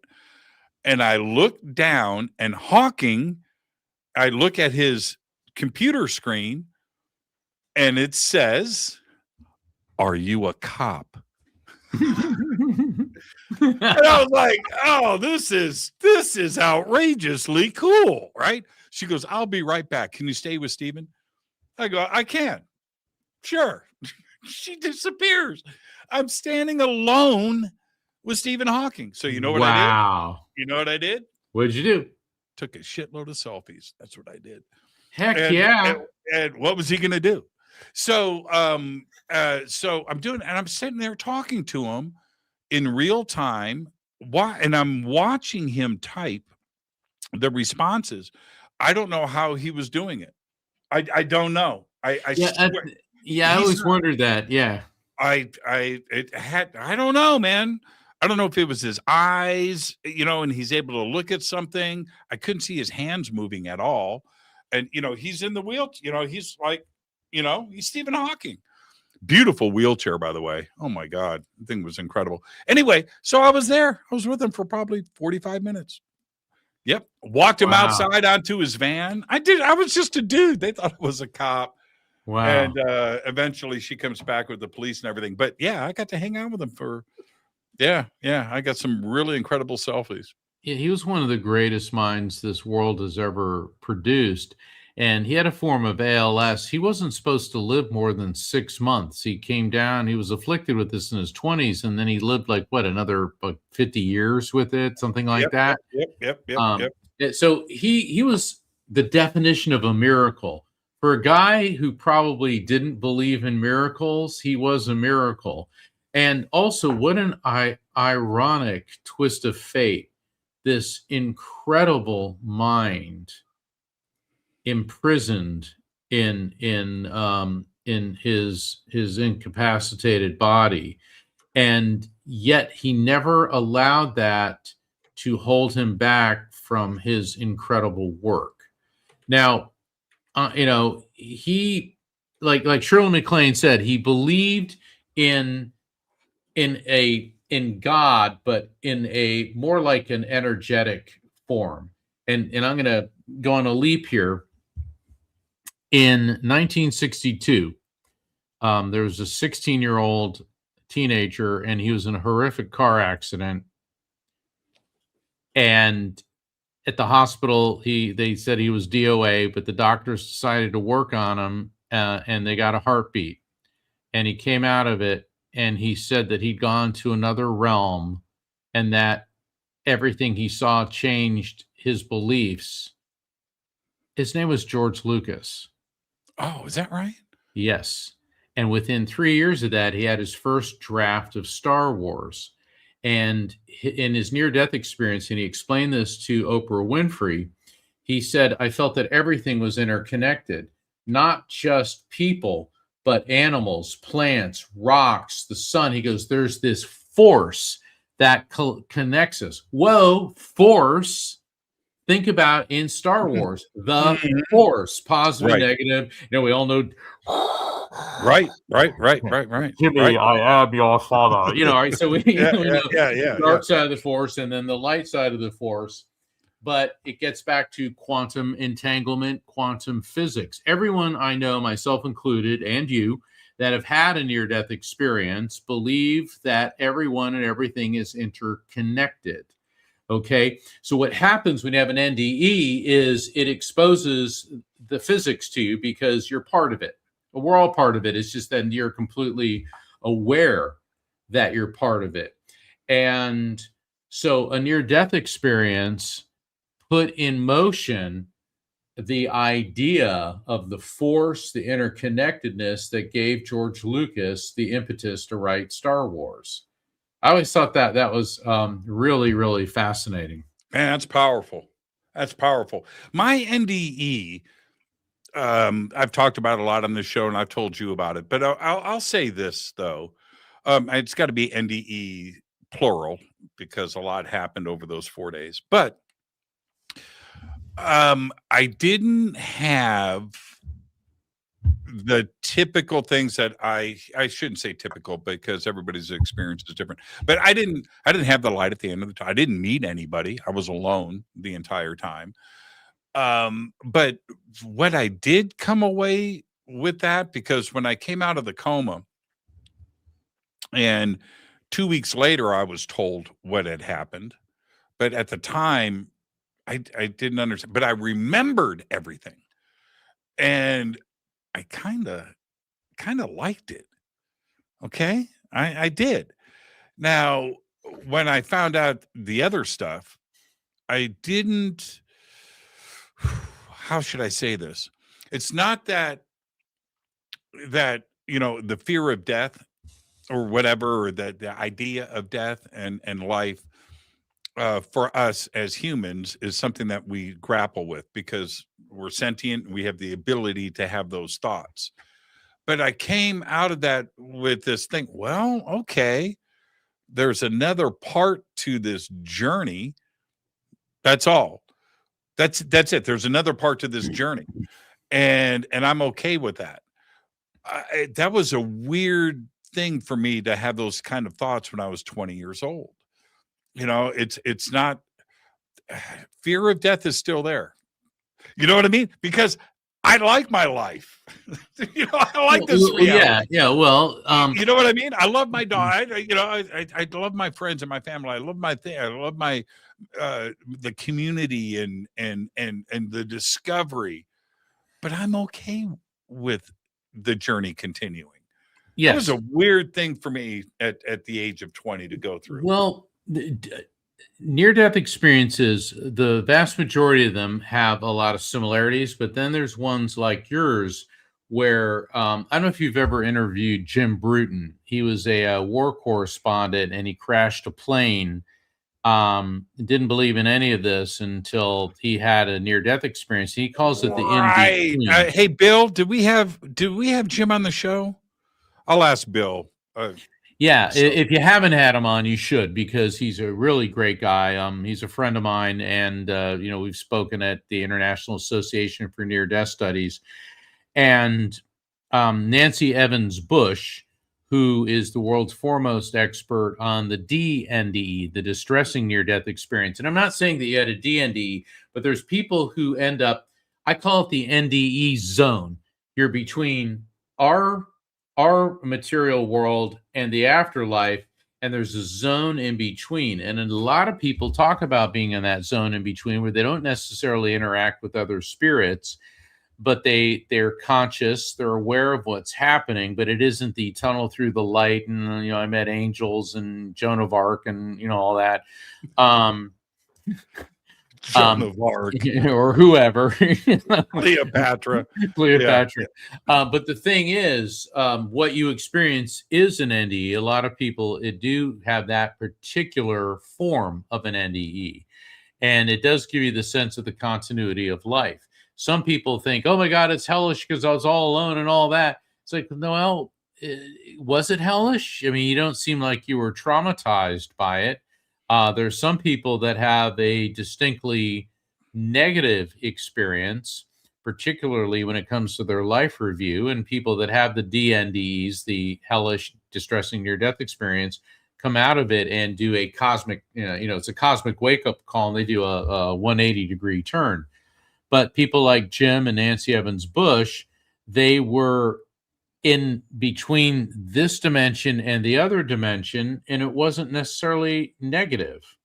And that's what your NDE sounds like. So you were in that NDE zone. That's actually very interesting, Jimmy. It was when I came out of it, I didn't know that I had died. Okay, I didn't know any. I just came out of the coma, and there was a priest, a black priest, by the way, collar, the whole thing, right? He's next to me reading a Bible. I pop my eyes open. I look at him. I don't even know where I am. I'm in a hospital, but I don't know. I look at him. My head moves. He jumps. He's hitting the button. He's yelling. He's alive. He's alive. I'm like, what is going on? So anyway, long story short, back to your point. The room fills up with doctors, right? They've rushed stuff rolling in, equipment, and they're all, and I'm like, what is going on? And then I tried to go back. I did. I shut my eyes. I clicked my heels like Dorothy in The Wizard of Oz. I'm not kidding. I was like, I want to go back, and I just shut my eyes. They're poking me and doing things, and I'm lying there, and I'm trying to go back, and I couldn't. That's how much I liked it. It was really, really amazing. And I was only in that one spot. I was sitting at a table, right, the whole time, in this black emptiness, black. If there was a floor, it was black. The walls were black. There was a light from above lighting up the table. And I was sitting there writing music and listening to music, orchestral, classical music. And I tried to go back, and I haven't, by the way. Yeah. I have not gone back. I have not dreamt that. I remember it all perfectly, but I've never dreamed it. I've never meditated it. No, I've never gone back to that moment. Cool. It was beautiful, though. It was warm, fun, cool, amazing. Sounds like you were in God's waiting room. Probably. You had the desk, had the light from above, and it was comfortable. A lot of people have near-death experiences along those lines. Those of us that have them, or people that have them, you all want the tunnel with the light, with their relatives, and Jesus or Buddha or whoever, whatever belief system you adhere to. But it's not always like that. And what that shows you is that your consciousness was fully intact. Plus, with comas or epileptic seizures, people tend not to remember what happened. But with near-death experiences, according to a Massey University study, I think in 2022, I think it was, people that have near-death experiences remember them in very precise detail, which is what you just described. Mm-hmm. Yeah. That doesn't sound like what happens to people in a coma. You were in a place, you were in a zone, but you didn't feel threatened. You didn't feel in any distress, and it was pleasurable enough to where you wanted to return to it. Okay. Like people that have a distressing near-death experience, generally don't want to go back to it. Right. Okay. I mean, I've heard people say, oh, there's the devil and there's hell and all that. And it's like, is there? Or was that a manifestation of fear, negativity, and it's kind of an atonement thing, a part of the life review. You've done all these negative things. I wrote an article for Best Holistic Life magazine in December of 2025, which explains how it appears that Charles Dickens wrote A Christmas Carol and based it on a near-death experience, but not just an NDE, but a distressing near-death experience. And I lay out all the elements. The life review is the ghost of Christmas past. Mm-hmm. The veridical perception, what's going on around you, ghost of Christmas present. Future perceptions is the ghost of Christmas present. Of course, the deceased loved one he encounters is none other than Jacob Marley, his equally selfish business partner. So Scrooge sees all this. And then after the experience, Scrooge thinks that several days have passed and was only a couple hours. So there's the timelessness of time, and he completely changes. So this entire experience was a spiritually transformative experience. All the elements are there for a near-death experience. Okay. I go into quite a bit more detail about that, but Charles Dickens was a founding member of London's Ghost Club. He was involved with studying the occult, the paranormal. He even used to go on examinations of haunted houses. And for thousands of years, people had known about folks who died and then came back to life with these tales of going into this transcendent realm. So Dickens was fully aware of this, and being a literary genius that he was, he had to get the idea from somewhere, and the elements match up perfectly with the sequence of events and the elements of a near-death experience. So NDEs have been impacting and influencing civilization since the dawn of recorded history. And once again, NDE research that our consciousness survives physical death and people are able to observe things external to their body. You're laying there and you see what your family's talking about on the other side of the hospital in real time. How could that be a phenomena of a dying brain? That is your consciousness being projected. So in the last 50 years, near-death experience research has given us, we've learned more in the last 50 years about the soul, the afterlife, and consciousness because of near-death experience research than we have in the previous 50 centuries. So we live in exciting times, Jimmy. And what we're talking about at the beginning of the show, can science prove the existence of an afterlife? I think within our lifetimes, it will. I fully believe we're getting there. The NDE research, now you got quantum physicists on board. It's simply a matter of time. And now you brought, yeah. In the time that we have left, you said something earlier, and I want to go back and catch up on that. I find it fascinating, and this is fact. This is fact. Find it fascinating that every culture on this planet, independent of each other, all developed religion, spirituality, and a God, independent of each other.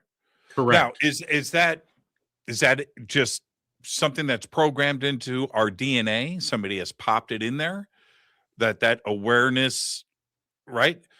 But we can't argue the point that it happened. Right. That's fascinating to me, that they all had these same ideas independent of each other. That's nuts to me.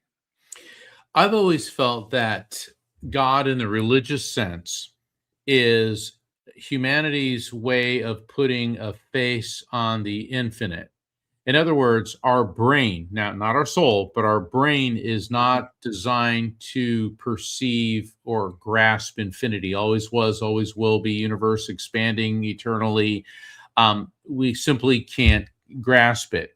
And the idea of an omnipotent force that links and connects all of us, but when you put a human face on that, for Christians, it's Jesus. For Buddhists, it's Buddha.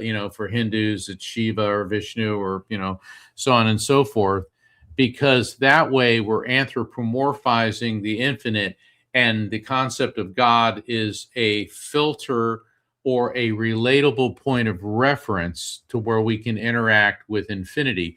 I know we're running out of time, but in the Bhagavad Gita, the Hindu scriptures, Arjuna, who's the hero, is interacting with God, and God keeps making him forget that he's God. In other words, God is making Arjuna forget that he's God, and it's because Arjuna is interfacing with this infinite being, but the infinite being has to be able to relate to Arjuna on a human level. And what's fascinating with Hinduism, if you take away, and forgive me for all of our Hindu listeners, the religious constructs, the concepts of energy, the recycling of energy are very close to those of quantum physicists. And I believe it was either Heisenberg or Max Planck who said, I wish I would have discovered Hinduism earlier in my career, because they saw the parallels between Hinduism and energy and the universe being very similar to those in quantum physics. So my point is, religions were created for humans because we can't grasp the concept of infinity. It gives us a face, an entity to work with. Yeah, space and time and infinity, and everything. Those are big numbers. Right? Yeah, they are. I mean, it's mind-blowing. I've spent my life studying God, and I've been all over the world. I saw your trip, the ad for the trip to Peru. I've been to Machu Picchu. For all the listeners, if you can do that trip, do it. I haven't been to Easter Island. When you're saying bucket list, it's like I'm thinking, yeah. But the thing is, you go to all these mystical places and you start seeing reoccurring patterns in all the belief systems, which, once again, why is that?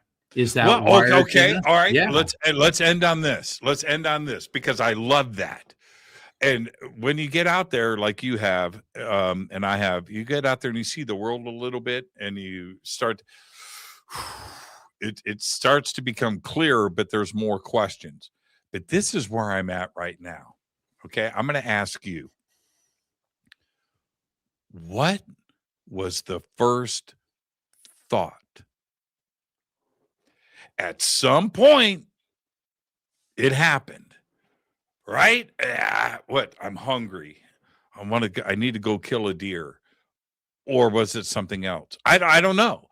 But I think at some point, there was the first thought.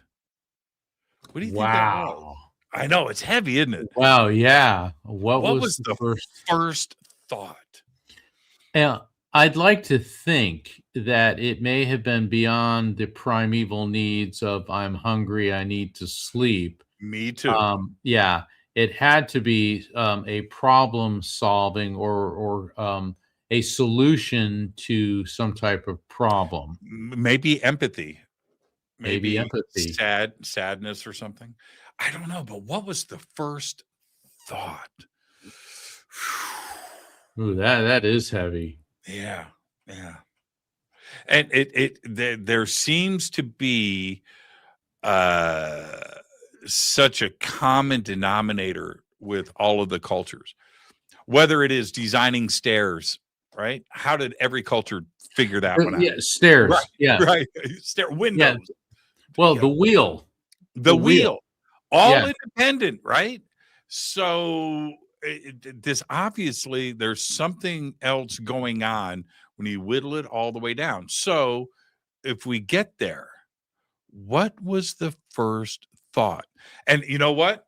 Okay, let's take it. One last thing. I want you to think about this and get back to me. All right. Oh yeah. Give me a call. We'll talk about it. Is every species, right? 99.9% of the species on Earth are gone. Okay. All right. They're gone. Sadly, They're gone. yeah. Each one of them, what was their last thought? What was the last thought? So Neanderthal, Cro-Magnon, right? Whittled down to nothing. There was one guy left, or gal. What was the last thought? You know, we gave it our best. You know, I don't know. What's the last thought? Well, for the dinosaurs, be like, what's that huge thing in the sky heading right at us? Yeah, the last thought is, holy crap. Holy crap. Watch this. You know? But yeah, you know, I do think about this, and I think these are very profound questions. You know, what was the first thought? We know that we're sentient. We know. Okay, well, it didn't happen. I don't think it's a gradual thing. I think it was pretty instantaneous. These are my ideas. I don't have anything to base it on. I keep thinking love. The me too. Love for, because you're a primitive being and you're with other beings, and there's your children. You love them and your children, and there's love. And then from there you have to protect that love. And so that starts a whole sequence of other behaviors. It's interesting you said, the inventions, the bow and arrow.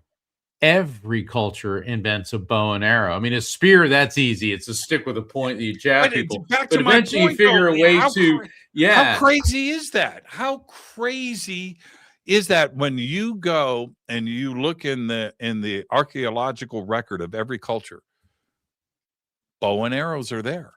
On the wall there's a bow and arrow that I traded an Indian in the Amazon. I traded a pair of Air Reeboks. I bet for you that did. For that bow, I did. For that bow and arrow. He was happy. Oh my God, he was looking at it. He got over. He's thinking, I got over on this white guy. I'm like freaking out. Like, I got this bow and arrow from the Amazon, and he's looking, because when we were in these villages in up there, Ucayali and the Urubamba rivers. I mean, you go to these villages, no running water, no electricity. It's just grass huts, and they didn't have shoes. They're always staring at our shoes. And I saw the bow and arrow, and and he was pointing at my shoes, and I'm like, heck yeah! I mean, I can go and get the Air Reebok. You could have bought the whole town. I probably could have. I traded, but yeah, that bow and arrow, and he was showing me how good it was. I've never shot any arrows with it, because I wanted it instead, to be intact on the wall. But it's interesting how these same devices, these same inventions seem to pop up, and of course weapons always seem to be a huge part of it, unfortunately. It's absolutely bizarre to me. And it's not talked enough. It's not talked about enough. These similarities in development, every step of the way. Yes. Okay. So the wheel is a big deal, and arrowheads. That's a really big deal. These ideas and these concepts, but every culture did it. And the idea of a square window, stairs, right? But everybody did it. They weren't teaching each other. Okay. So then let's stop right there. Let's go to the other side. It's the mind and the development of the mind and these concepts that were happening at the same time. You look at ancient Egypt religion, which is something that I study. It takes up too much of my time. I'm so fascinated with it. These concepts were foundational and thought through 10,000 years ago, man. I know. That's nuts. Egypt. Oh God, we could do a whole show on Egypt. In fact, I have an idea that we can talk about maybe on Gaia with Egypt. So I would love that. Mark, where can everybody go follow your work? I invite everyone to visit my website, which is afterlifefrequency.com. Sign up for my newsletter, Afterlife Frequency. It'll keep you up to date on what we're doing, and you can find out about scheduling a reading with me, my books, upcoming events, all at afterlifefrequency.com, which is just like my latest book, Afterlife Frequency. Jimmy, I want to thank you for having me on Fade to Black. I want to thank your entire team. It's just been, I could go another 2 hours. Yeah, me too. And we'll do it again soon. Okay, I really appreciate it.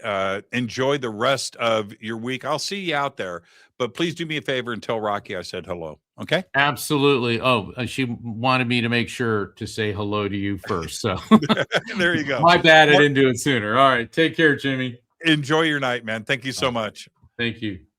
Mark Anthony, everybody. Absolutely perfect, wonderful show. He is amazing. And I want to thank everybody, Jessica and John and Bill. You've got Mark's links up in the chat. We've got it in the description below. Go and check him out. He's absolutely amazing. And now I've got to go. I got to pack some bags. I got to jump on a plane. All right. So everybody enjoy your week. Have fun. Be safe out there. We'll see you back on Monday. We have a full week of shows next week. All right. You know what's coming up next? All I've got is Go Beckley Tappy. Fade to Black is produced by Hilton J. Palm, Renee Newman, and Michelle Freed. Special thanks to Bill, John, Dex, Jessica, Dennis, and Kevin. Webmaster is Drew the Geek. Music by Doug Aldrich. Intro, Space Boy.